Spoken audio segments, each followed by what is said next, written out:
শনিবার সকাল থেকে সিঙ্গুর বিধানসভার বেড়াবেড়ি অঞ্চলে পুজো দেওয়ার পর চৌখণ্ডী পোতার বাসিন্দা মানিক বাগের বাড়িতে দুপুরের মধ্যাহ্নভোজন সারলেন হুগলির লোকসভা কেন্দ্রের তৃণমূল কংগ্রেসের প্রার্থী রচনা বন্দ্যোপাধ্যায়।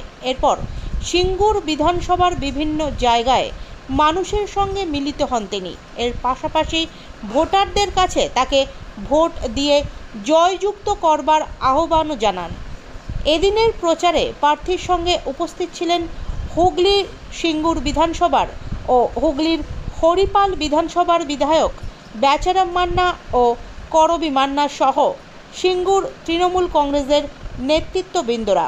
প্রচুর মানুষ ঘরের বাইরে বেরিয়ে আসেন প্রচারে আসা রচনা বন্দ্যোপাধ্যায়কে চাক্ষুষ একবার দেখার জন্য।